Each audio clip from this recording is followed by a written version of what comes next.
and ready to do this podcast. Sorry, guys, I'm getting a little bit set up here. I'm also recording a video, so just bear with me while I just set up some room so I can read this. So again, we're going to be continuing the book of Jasher.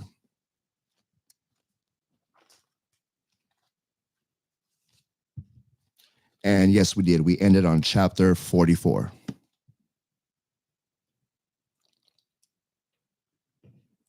Sorry about that, getting some water. Like I said, bear with me. This is more like a video, but I'm also getting the audio in it. Okay, so let's start. Chapter 44. And the sons of Ishmael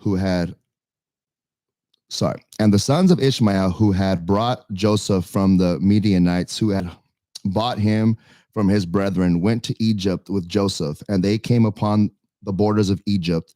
And when they came near unto Egypt, they met 4 men of the sons of Medan and the son of Abraham, who had gone forth from the land of Egypt on their journey.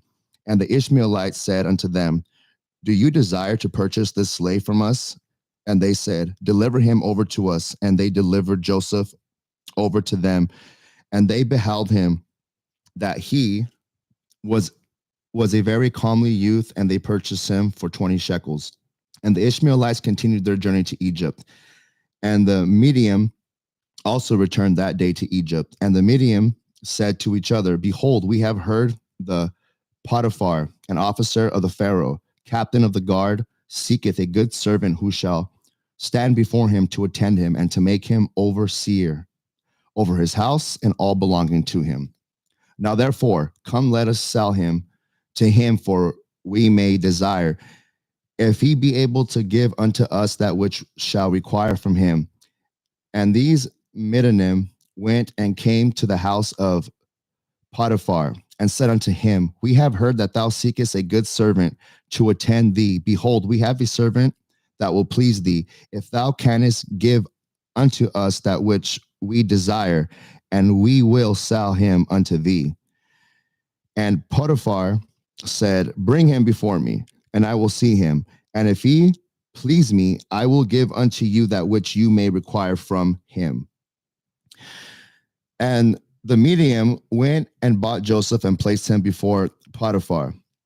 And he saw him, and he pleased him exceedingly. And Potiphar said unto them, tell me what you require for this youth. And they said, 400 pieces of silver we desire for him.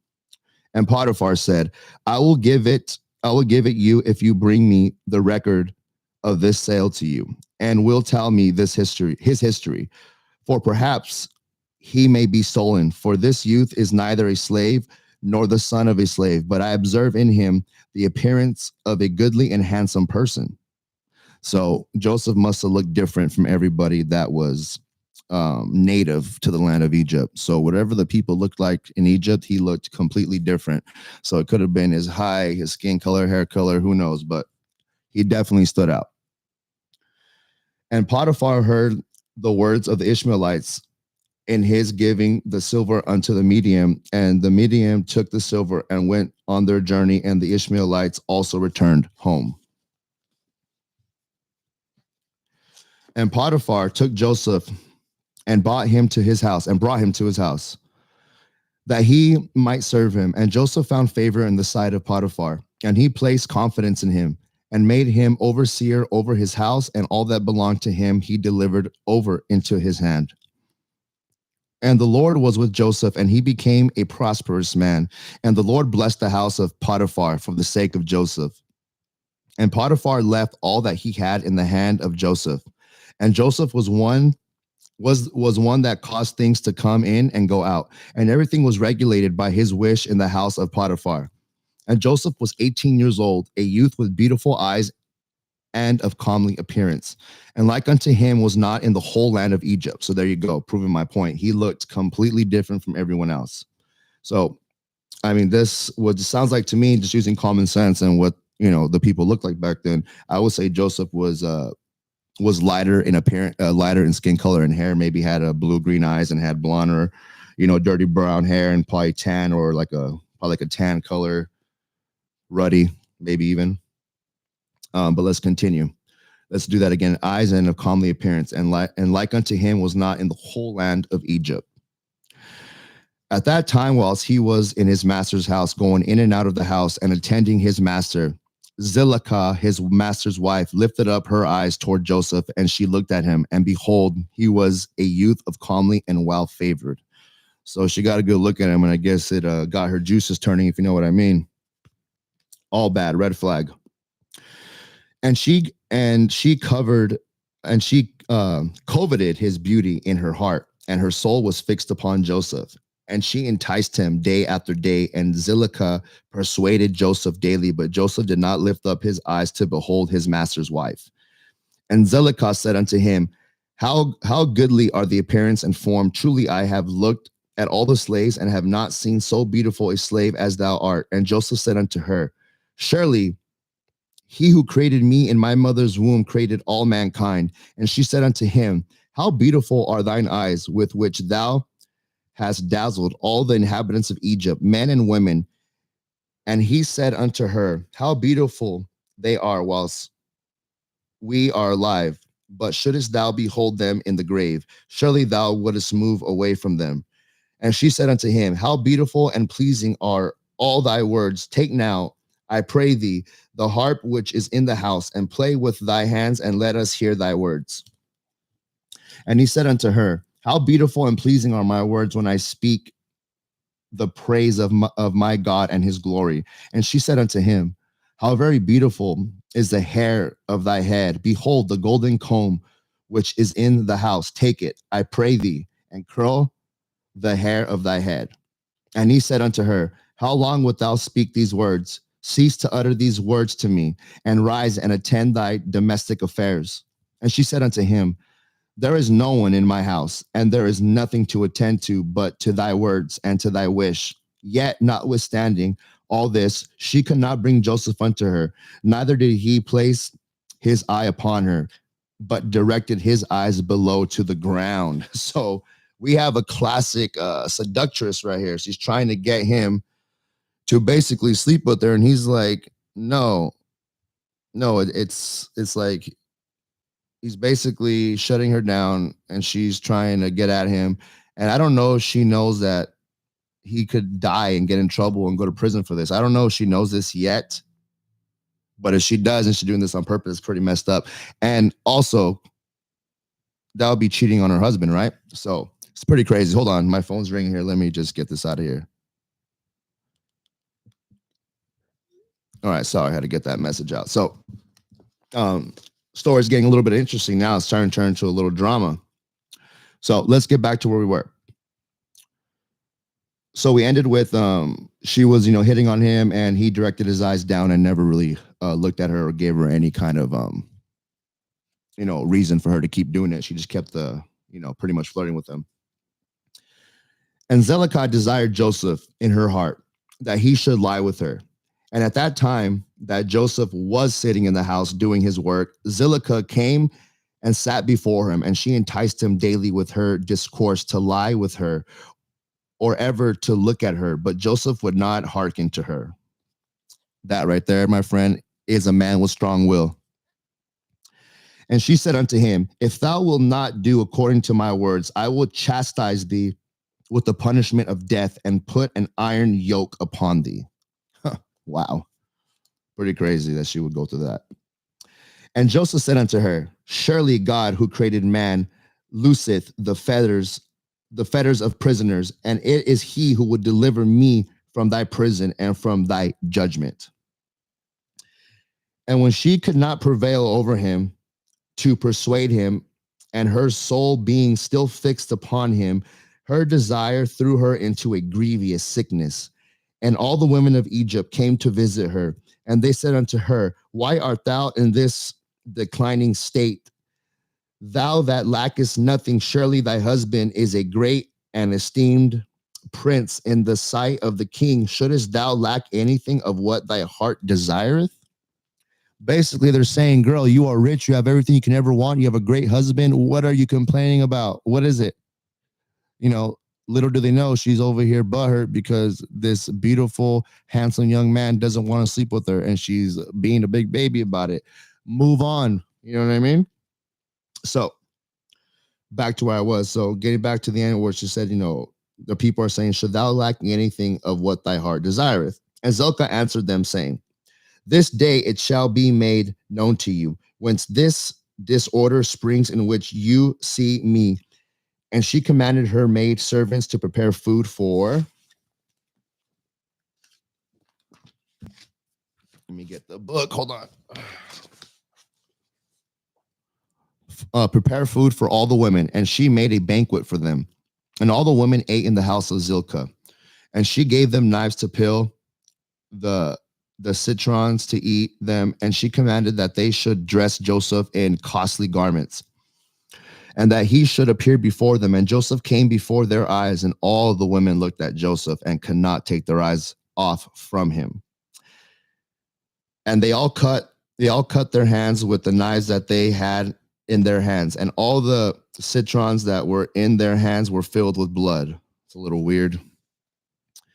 And they knew not what they had done, but they continued to look at the beauty of Joseph and did not turn their eyes from him. Oh, I see what's going on. So I guess I didn't comprehend that till now. So basically, they were cutting the citrons, whatever those are. And while they were cutting him, I guess Joseph walked in the room, and they were so fixated because he's so hot, I guess. I mean, that's pretty much how you say it in these days. He's so hot and sexy and handsome that the women looked up and they kept cutting, and they cut their own hands, and they didn't even pay attention to the pain and the blood dripping down their hands because Joseph is just too damn sexy to take their eyes off him. That's basically what they're saying. And Zilkah saw what they had done, and she said unto them, what is this work that you have done? Behold, I gave you citrons to eat, and you have all cut your hands. And all the women saw their hands, and behold, they were full of blood, and their blood flowed down upon their garments. And they said unto her, this slave in your house has overcome us, and we cannot turn our eyelids from him on account of his beauty. And she said unto them, surely this happened to you in the moment that you looked at him, and you could not contain yourselves from him. How then can I refrain when he is constantly in my house, and I see him day after day going in and out of my house? How then can I keep from declining, or even from perishing on account of this? And they said unto her, the words are true, for who can see this beautiful form in the house and refrain from him? And is he not thy slave and attended in thy house? And why dost thou not tell him that which is in thy heart, and sufferest thy soul to perish through this matter? And she said unto them, I am daily endeavoring to persuade him, and he will not consent to my wishes. And I promise him everything that is good, and yet I could meet with no return from him. I am therefore in a declining state, as you see. And Zilkah became very ill on account of her desire toward Joseph, and she was desperately lovesick on account of him. And all the people of the house of Zilkah and her husband knew nothing of this matter, that Zilkah was ill on account of her love to Joseph. And all the people of her house asked her, saying, why art thou ill and declining, and lackest nothing? And she said unto them, I know not this thing which is daily increasing upon me. And all the women and her friends came daily to see her, and they spoke with her. And she said unto them, this can only be through the love of Joseph. And they said unto her, entice him and seize him secretly. Perhaps he may hearken to thee, and put off this death from thee. And Zilkah became worse from her love to Joseph, and she continued to decline till she had scarce strength to stand. And on a certain day, Joseph was doing his master's work in the house, and Zilkah came secretly and fell suddenly upon him. And Joseph rose up against her, and he was more powerful than she, and she brought her own to the ground. And Zilkah wept on account of the desire of her heart toward him, and she supplicated him with weeping, and her tears flowed down her cheeks. And she spoke unto him in a voice of supplication and in bitterness of soul, saying, Hast thou ever heard, seen, or known of so beautiful a woman as I am, or better than myself, who speak daily unto thee, fall into a decline through the love of thee? Confer all this honor upon thee, and still thou wilt not hearken to my voice? And if it be through fear of thy master, lest he punish thee, as the king liveth, no harm shall come to thee. from thy master through this thing. Now, therefore, pray, listen to me, and consent for the sake of the honor which I have conferred upon thee, and put off this death from me. And why should I die for thy sake? And she ceased to speak. So basically, she's saying, long story short, if he doesn't sleep with her, she's gonna die. And she's trying to make him feel bad at the end. I laughed at her because she said, I have conferred upon thee and put off this death from me. And why should I die for thy sake? So she's basically saying she's just suffering. Her soul is just crumbling. She needs him so bad. And if she doesn't give him what what she wants, she's gonna die, apparently, right? So let's keep reading this crazy story. All right. Answer her saying, let me see, what does it say to speak? And Joseph, so after she said all that nonsense, Joseph said, and Joseph answered her, saying, refrain from me and leave this matter to my master. Behold, my master knoweth not what there is with me in the house, for all that belongeth to him he has delivered into my hand. And how shall I do these things in my master's house? For he hath also greatly honored me in his house, and he hath also made me overseer over his house, and he hath exalted me. And there is no one greater in this house than I am. And my master hath refrained nothing from me, excepting thee who art his wife. How then canst thou speak these words unto me? And how can I do this great evil and sin to God and to thy husband? Now therefore refrain from me, and speak no more such words as these, for I will not hearken to thy words. But Zilkah would not hearken to Joseph when he spoke these words unto her, but she daily enticed him to listen to her. And it was after this that the brook of Egypt was filled above all its sides, and all the inhabitants of Egypt went forth, and also the king and princes went forth with timbrels and dances, for it was a great rejoicing in Egypt, and a holiday at that time of the inundation of the Sihor, and they went there to rejoice all that day. Sorry for butchering that word. It says inundation, Inundation. Anyways, moving forward. And when the Egyptians went out to the river to rejoice, as was their custom, all the people of the house of Potiphar went with them, but Zilkah would not go with them, for she said, I am indisposed, and she remained alone in the house, and no other person was with her in the house. And she rose up and ascended to her temple in the house, and dressed herself in princely garments, and she placed upon her head precious stones of the onyx stones, inlaid with silver and gold. And she beautified her face and skin with all sorts of women's purifying liquids. And she perfumed the temple and the house with cassia and frankincense. And she spread myrrh and aloes.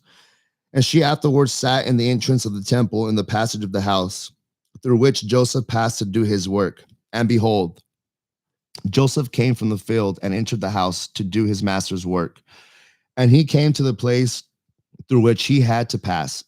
And he saw all the work of Zilkah, and he turned back. So he saw her 1 second, no, going the other way.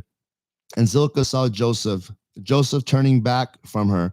And she called unto him, saying, what aileth thee, Joseph? Come to thy work. And behold, I will make room for thee until thou shalt have passed to thy seat. Get some water.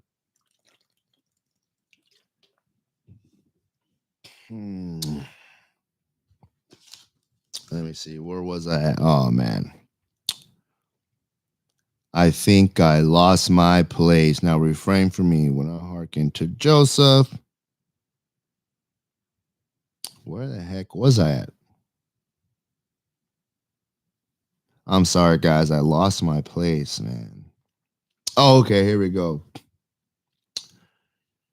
Okay, back to where I was. Okay, we're at the part where she got really dressed up and was sitting in the path where Joseph has to work. Okay, let's get back there.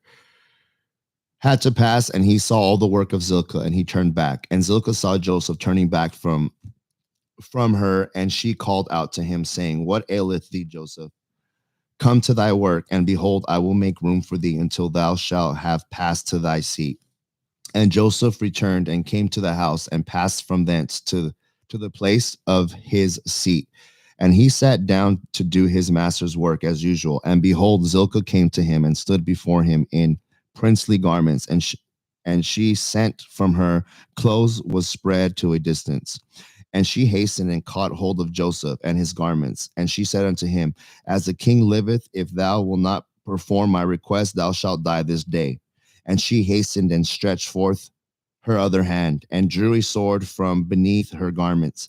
And she placed it upon Joseph's neck. And she said, Rise and perform my request. And if not, thou diest this day. And Joseph was afraid of her at her doing this thing. And he rose up to flee from her. And she seized the front of his garments, and in the terror of his flight, the garment which Zilkah seized was torn, and Joseph left the garment in the hand of Zilkah, and he fled and got out, for he was in fear. Wow. And when Zilkah saw that Joseph's garments was torn, and that he had left it in her hand and had fled, she was afraid of her life, lest the report should spread concerning her. And she rose up and acted with cunning, and put off the garments in which she was dressed, and she put on her other garments. And she took Joseph's garment, and she laid it beside her, and she went and seated herself in the place where she had sat in her illness before the people of her house had gone out to the river. And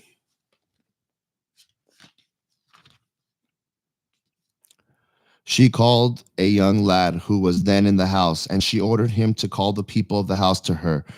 And when she saw them, she said unto them with a loud voice and lamentation, See what a Hebrew your master has brought to me in the house, for he came this day to lie with me. For when you had gone out, he came to the house, and seeing that there was no person in the house, he came unto me and caught hold of me with intent to lie with me. And I seized his garments and tore them and called out against him with a loud voice. And when I had lifted up my voice, he was afraid of his life and left his garment before me and fled. And the people of her house spoke nothing, but their wrath was very much kindled against Joseph. And they went to his master and told him the words of his wife. And Potiphar came home enraged, and his wife cried out to him, saying, What is this thing that thou hast done unto me in bringing a Hebrew servant into my house? For he came unto me this day to sport with me. Thus did he do unto me this day. And Potiphar heard the words of his wife, and he ordered Joseph to be punished with severe stripes. And they did so to him. And whilst they were smiting him, Joseph called out with a loud voice, and he lifted up his eyes to heaven. And he said, O Lord God, thou knowest that I am innocent of all these things. And why shall I die this day through the falsehood by the hand of these uncircumcised wicked men whom thou knowest? And whilst Potiphar's men were beating Joseph, he continued to cry out and weep. And there was a child there, 11 months old. And the Lord opened the mouth of the child, and he spake to these words before Potiphar's men who were smiting Joseph, saying, What do you want of this man? And why do you do this evil unto him? My mother speaketh falsely and uttered lies. Thus was the transaction. And the child told them accurately all that happened, and all the words of Zilkah to Joseph. Day after day did he declare unto him. And all the men heard the words of the child, and they wondered greatly at the child's words. And the child ceased to speak and became still. And Potiphar was very much ashamed at the words of his son. And he commanded his men not to beat Joseph anymore. And the men ceased beating Joseph. And Potiphar took Joseph and ordered him to be brought to justice before the priests, who were judges belonging to the king, in order to judge him concerning this affair. And Potiphar and Joseph came before priests who were the king's judges, and he said unto them, Decide, I pray you, what judgment is due to a servant, for thus has he done. And the priest said unto Joseph, Why didst thou do this thing to thy master?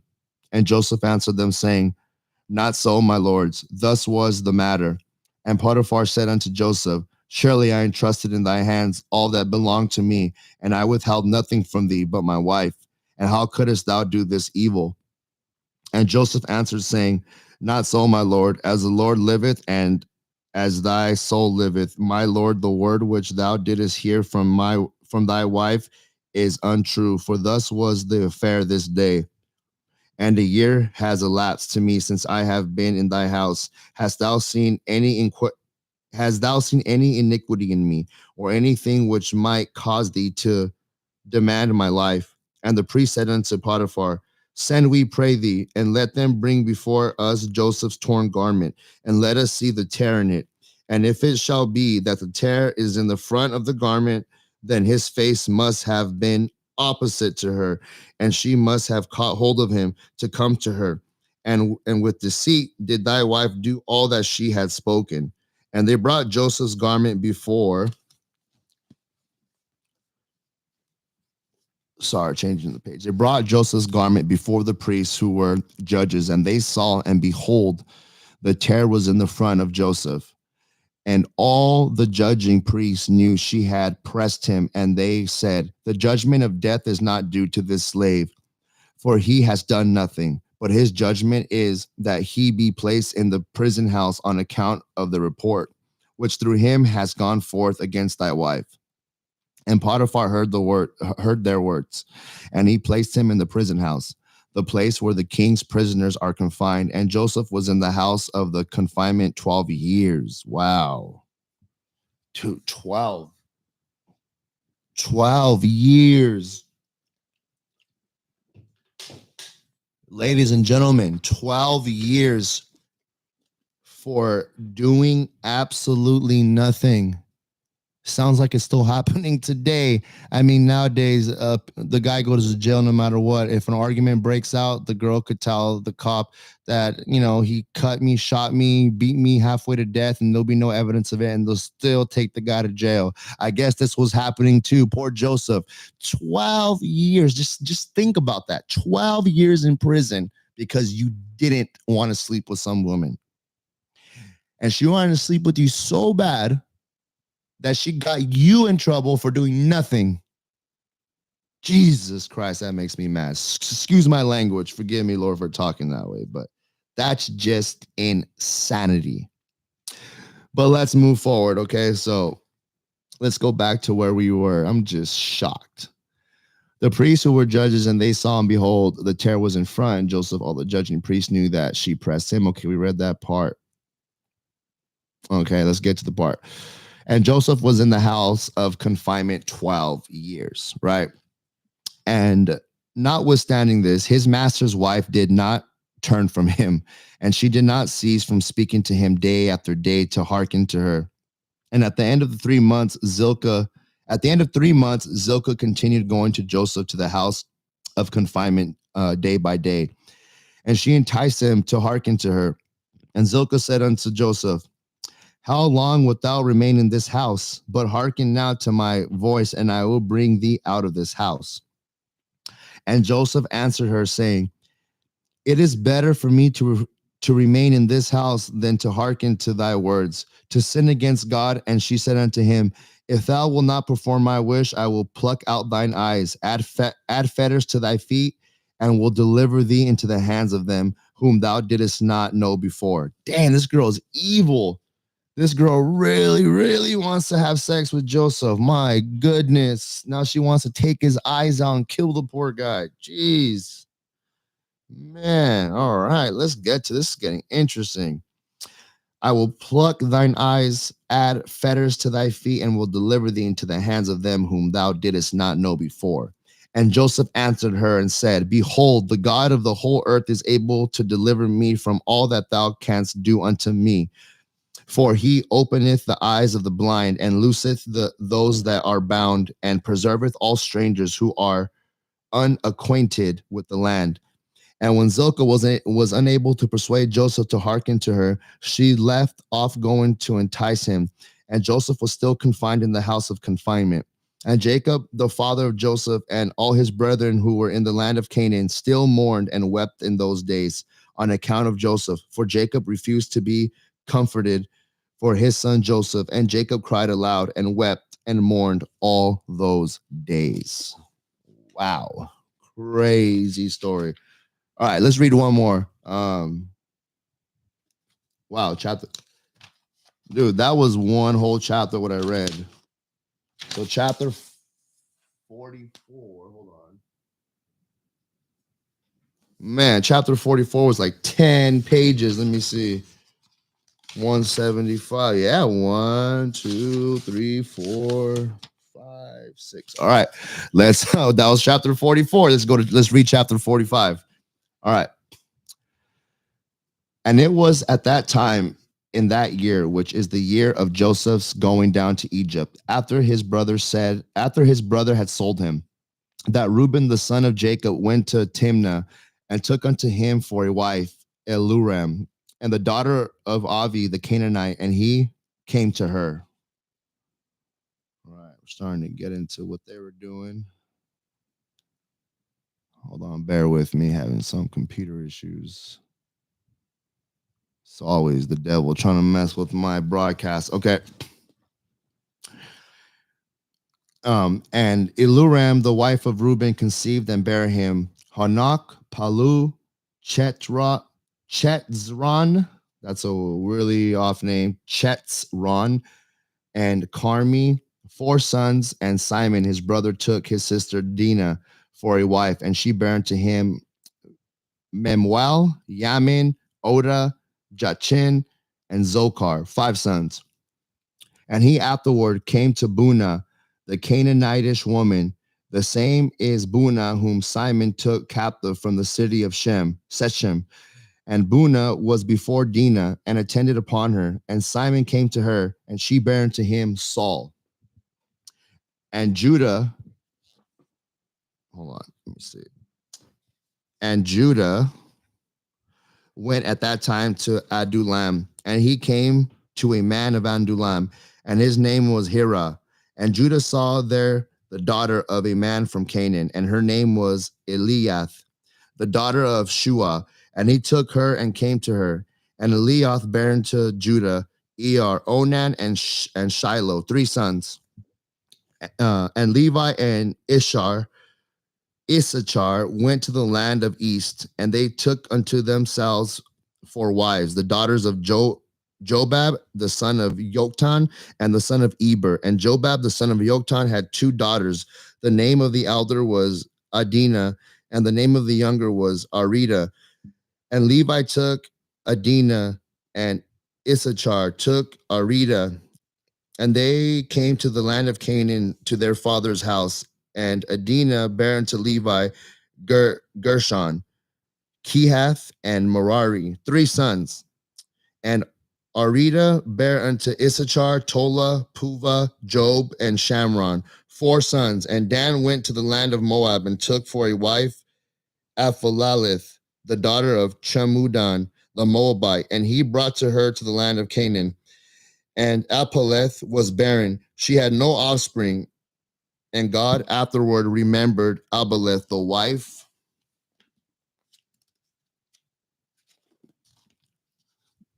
of Dan, and she conceived and bare a son, and she called his name Shechem. Sorry, guys, when they start dropping these big, crazy words I never read before, my reading starts to get slow. And it looks like there's a lot of this left. Okay, moving on. And Gad and Naphtali went to Haran and took from thence the daughters of Amuram, and the son of Uz, and the son of Noar for wives. And these are the names of the daughters of Amuram. The name of the elder was Merimah, and the name of the younger Uzith. And Naphtali took Merimah, and Gad took Uzith, and brought them to the land of Canaan, to their father's house. And Merimah bare unto Naphtali Yakzil, Guni, Jazer, and Shalem, 4 sons. And Uzith bare unto God Ziphion, Chagi, Shuni, Esbon, Eri, Arodi, and Aralah, and Arali, 7 sons. And Asher went forth and took Adon, the daughter of Aphlal, the son of Hadad, the son of Ishmael, for a wife, and he brought to the land of Canaan. And Adon, the wife of Asher, died in those days. She had no offspring. And it was after the death of Adon that Asher went to the other side of the river and took for a wife Hadurah, the daughter of Ibimael, the son of Eber, the son of Shem. And the young woman was of comely appearance and a woman of sense, and she had been the wife of Malkil, the son of Elam, the son of Shem, and Hadurah bare a daughter unto Malkil, and she called her name Serach. And Makil died after this, and Hadurah went and remained in their father's house, in her father's house. And after the death of the wife at Asher, he went and took Hadurah for a wife and brought her to the land of Canaan. And Serach, her daughter, he also brought with them, and she was 3 years old. And the damsel was brought up in Jacob's house. And the damsel was of comely appearance, and she went in the sanctified ways of the children of Jacob. She lacked nothing, and the Lord gave her wisdom and understanding. And Hadurah, the wife of Asher, conceived and bare unto him Yimnah, Yeshva, Yivishi, and Bera 4 sons. And Zebulun went to Midian and took for a wife Mirashah, the daughter of Molad, the son of Abidah, the son of Midian, and brought her to the land of Canaan. And Mirashah bare unto Zebulun Sered, Elon, and Yakshil 3 sons. And Jacob sent to Aram, the son of Zobah, the son of Terah, and he took for his son Benjamin Mechaliah, the daughter of Aram, and she came to the land of Canaan to the house of Jacob. And Benjamin was 10 years old when he took Machaliah, the daughter of Aram, for a wife. Wait, what? If I'm reading this correct, a 10-year-old was already getting married? A 10-year-old boy? I don't know. Could be wrong. Could be reading that wrong, but interesting. And Mechaliah conceived and bare unto Benjamin Bela, Bechor, Ashbil, Gurah, and Naaman 5 sons. And Benjamin went afterward and took for a wife Arabath, the daughter of Shamron, the son of Abraham, in addition to his first wife. And he was 18 years old. And Arabath bare unto Benjamin Akshi, Vash, Mupim, Chupim, and Ord 5 sons. And in those days Judah went to the house of Shem and took Tamar, the daughter of Elam, the son of Shem, for a wife. For his firstborn and came to his wife Tamar, and she became his wife. And when he came to her, he outwardly destroyed his seed, and his work was evil in the sight of the Lord, and the Lord slew him. And it was after the death of Judah's firstborn, that Judah said unto Onan, Go to thy brother's wife and marry her as the next of kin, and raise up seed to thy brother. And Onan took Tamir for a wife, and he came to her. And Onan also did like unto the work of his brother, and his work was evil in the sight of the Lord, and he slew him also. And when Onan died, Judah said unto Tamar, Remain in thy father's house until my son Shiloh shall have grown up. And Judah did no more delight in Tamar to give unto her Shiloh, for he said, Peradventure he will also die like his brothers. I don't know what's up with that, man, killing all his kids. You know, when people read those things, they kind of just look at it vaguely. Like, if I didn't know nothing about the Bible, I'd just be very like, why? But when you start to get the details and start to see how what evil is, what true evil works were in the Lord's eyes. Like, for example, people always say, "Oh, God is the Old Testament. God is different. He's so evil. He's killing all these people, wiping them out." You know, the story of Joshua and Caleb when it says kill all the women, man, women, children, animals. If you're not studying the book and the word and knowing what everything means and knowing what was behind those walls, these people were just ghastly, disgusting people. No morals from sexual morality to its filthiest. No order, murder, violence, and not only that, they were non-human hybrid entities there that were also extremely evil. We're talking about 15, 20-foot giants, hybrid creatures. God knows what they were splicing DNA with, making some kind of half tiger, half eagle monstrosity, griffin. These were the things. That's why God wanted everything wiped out. Okay. It was a lot of bad things going on. And just like the whole Aztec and Maya thing, a lot of people that don't know anything, they think when the conquistadors went down there and went to war with them, they make it seem like the conquistador just ran into in the jungle, and all the Indians were, were in a little sitting in a circle in a teepee, just all being peaceful, smoking pot. No, they were killing people, eating their hearts, cannibalism, crazy sacrifice, killing little kids. That's why. There's no way you can, a culture can live with a culture like that and get along. One of them had to get taken out, right? So, anyways, let's get back to where I was finishing with chapter 45. And Tamar rose up and went and remained in her father's house. And Tamar was in her father's house for some time. And at that revolution of the year, Eliath, the wife of Judah, died, and Judah was comforted for his wife. And after the death of Eliath, Judah went up with his friend Hira to Timnah to shear their sheep. And Tamar heard that Judah had gone up to Timnah to shear the sheep, and that Shiloh was grown up, and Judah did not delight in her.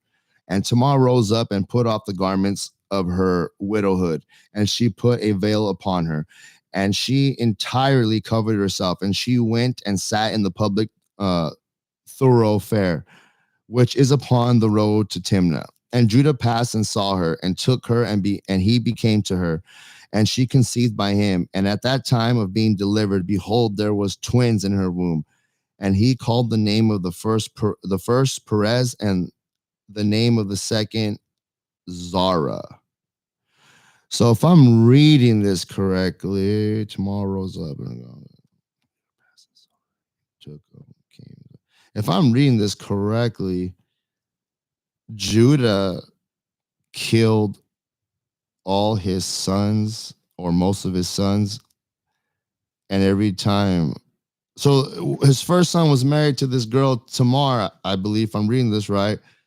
And for some reason, he didn't like what was going on with them, so he killed him, and then had his other son marry her, and he didn't like something about that, killed him, and then he ended up marrying her for herself.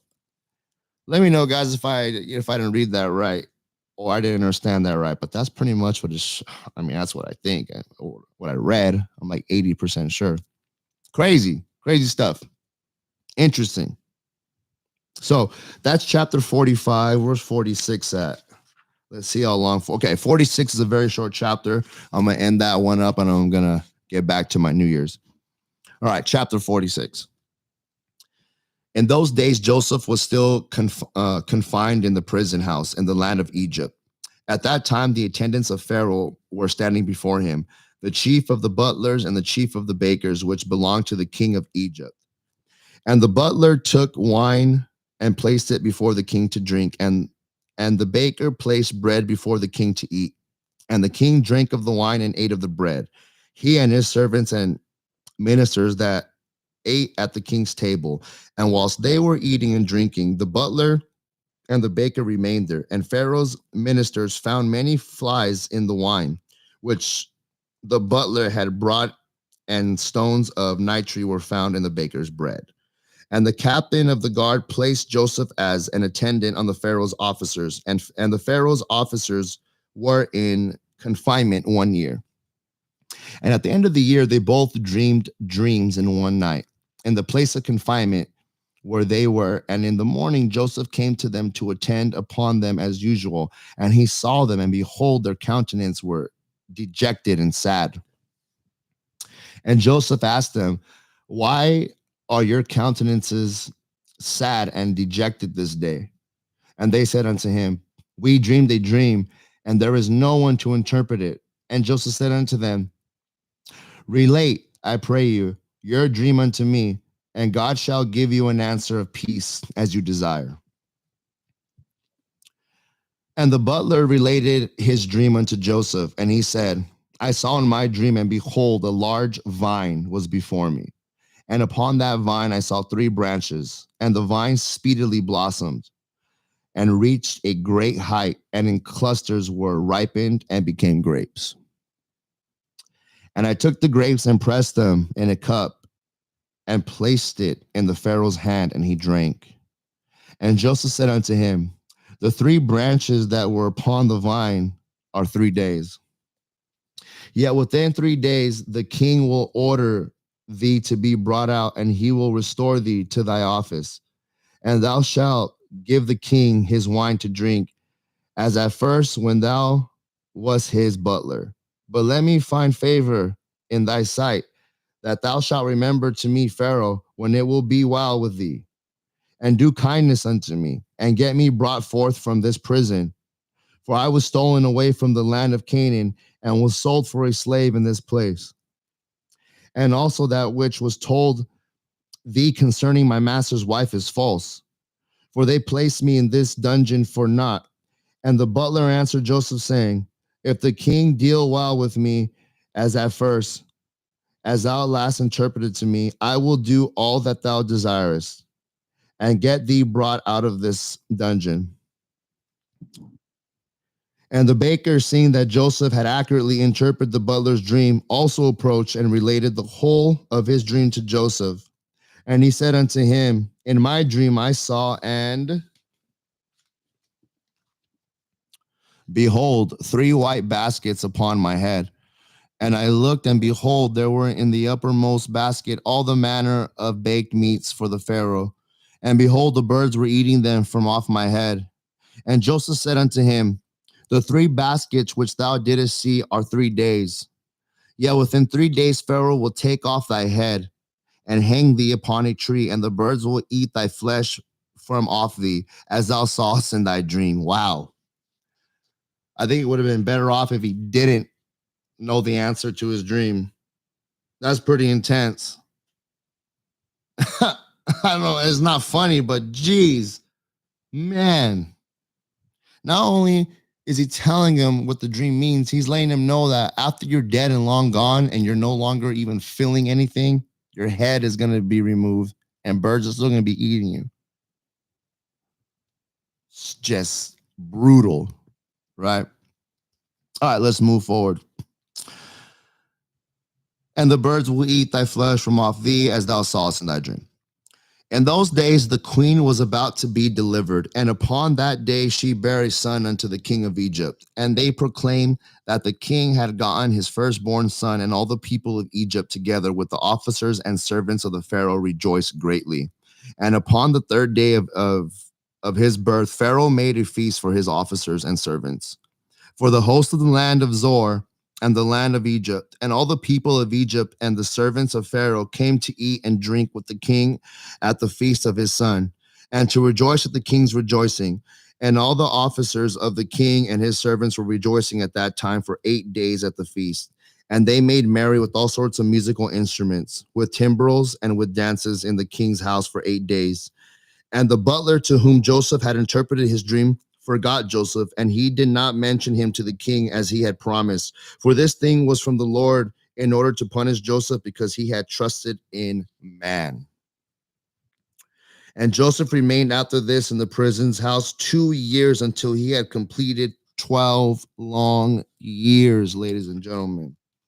That's the end of chapter 46. All right, I know I keep saying this. 47 is pretty short too, all right? This is the last one, I promise.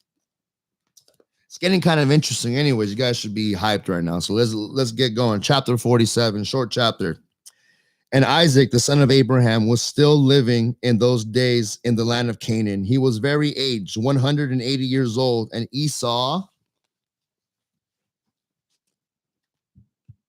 his son, the brother of Jacob, was in the land of Edom, and he and his sons had possessions in it, and amongst the children of Seir. And Esau heard that his father's time was drawing nigh to die. And he and his sons and household came unto the land of Canaan, unto his father's house. And Jacob and his sons went forth from the place where they dwelt in Hebron. And they all came to their father Isaac, and they found Esau and his sons in the tent. And Jacob and his sons sat before his father Isaac, and Jacob was still mourning for his son Joseph. And Isaac said unto Jacob, bring me hither thy sons, and I will bless them. And Jacob brought his 11 children before his father Isaac. And Isaac placed his hands upon all the sons of Jacob, and he took hold of them and embraced them and kissed them one by one. And Isaac blessed them on that day. And he said unto them, may God of your fathers bless you and increase increase your seed like the stars of heaven for number. And Isaac also blessed the sons of Esau, saying, May God cause you to be a dread and a terror to all that will behold you, and to all your enemies. And Isaac called Jacob and his sons, and they all came and sat before Jacob. And Isaac said unto Jacob, The Lord God of the whole earth said unto me, Unto thy seed will I give this land for inheritance, if thy children keep my statutes and my ways, and I will perform unto them the oath which I swore unto thy father Abraham. Now therefore, my son, teach thy children and thy children's children to fear the Lord, and go to in the good ways which will please the Lord thy God. For if you keep the ways of the Lord and his statutes, the Lord will also keep unto you his covenant with Abraham, and will do with you and your seed all the days. And when Isaac had finished commanding Jacob his children, he gave up the ghost and died, and was gathered unto his people. And Jacob and Esau fell upon the face of their father Isaac, and they wept. And Isaac was 180 years old when he died in the land of Canaan. And Hebron and his sons carried him to the cave of Machpelah, which Abraham had bought from the children of Heth for a possession of a burial place. And all the kings of the land of Canaan went with Jacob and Esau to bury Isaac. And all the kings of Canaan showed Isaac great honor at his death. And the sons of Jacob and the sons of Esau went barefooted round about, walking and lamenting until they reached Kereth Arba. And Jacob and Esau buried their father Isaac in the cave of Machpelah, which is in the Kiriath Arba in Hebron. And they buried him with very great honor, as at the funeral of kings. And Jacob and his sons, and Esau and his son, all the kings of Canaan, made a great and heavy mourning, and they buried him and mourned for him many days. And at the death of Isaac, he left his cattle and his possessions and all belonging to him to his sons. And Esau said unto Jacob, Behold, I pray thee, all that our father has left, we will divide it in two parts, and I will have the choice. And Jacob said, We will do so. And Jacob took all that Isaac had left in the land of Canaan, the cattle and the property, and he placed them in two parts before Esau and his sons. And he said unto Esau, Behold, all this is before thee. Choose thou unto thyself the half which thou wilt take. And Jacob said unto Esau, Hear thou, I pray thee, what I will speak unto thee, saying, The Lord God of heaven and earth spoke unto our fathers Abraham and Isaac, saying, Unto thy seed will I give this land for an inheritance forever. Now therefore, all that our father has left before thee, and behold, all the land is before thee. Choose thou from them what thou desirest. If thou desirest the whole land, take it for thee and thy children forever, and I will take this riches. And if thou desirest the riches, take it unto thee, and I will take this land for me and my children to inherit it forever. And Nebaioth, the son of Ishmael, was then in the land with his children. And Esau went on that day and consulted with them, saying, Thus has Jacob spoken unto me, and thus has he answered me. Now give thy advice, and we will hear. And Nebaioth said, What is this that Jacob has spoken unto thee? Behold, all the children of Canaan are dwelling surely in their land. And Jacob saith, He will inherit it with his seed all the days. Go now, therefore, and take all thy father's riches, and leave Jacob thy brother in the land, as he has spoken.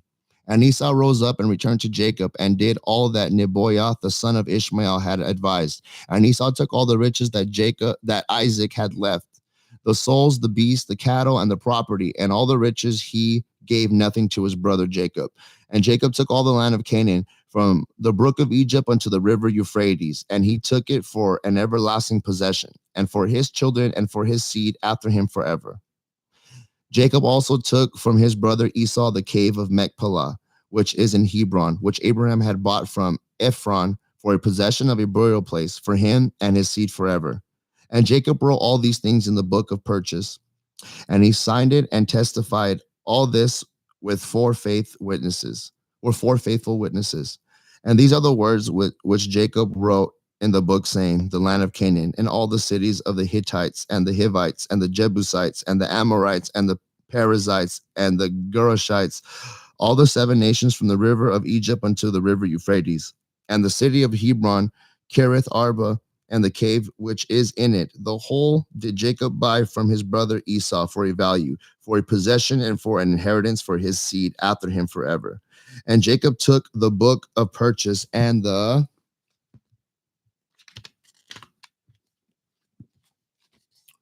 signature that command and the statutes and the revealed book, and he placed them in an earthen vessel in order that they should remain for a long time, and he delivered them into the hands of his children.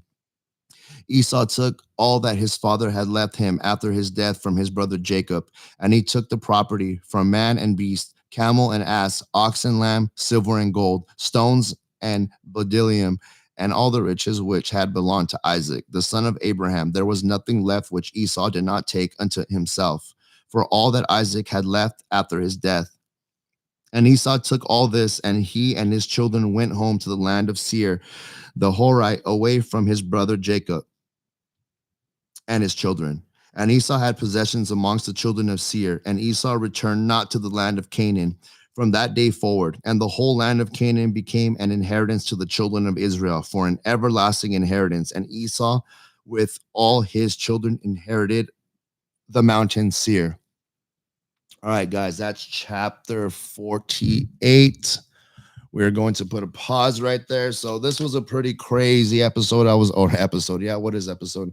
I thought I kept reading the chapter because I wanted to know what was going to happen with Joseph, but on this one, they're kind of going back to what's going on with his brother. So the next chapter is everything comes together. The brothers end up going to Egypt. They end up meeting their brother. It's a pretty crazy story. It's pretty interesting. There's like this part in the story that I like where they start doing like this quote unquote what we would call today a pissing concert. So there's like this little part in there where they're both like trying to show off. Like I think one of Joseph's guards gets like a rock and like he picks it up. It's like really heavy and throws it. And then Judah goes, well, we're Hebrews, picks up a bigger rock, like nothing. And it says he crushes it into dust.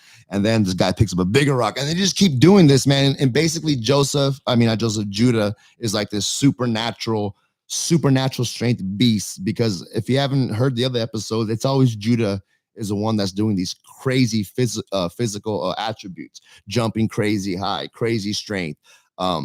There's that one battle where he got a 90-pound rock and threw it like a baseball. Boom. So this guy has definitely got some power within him. So, anyways, that right there will conclude our episode.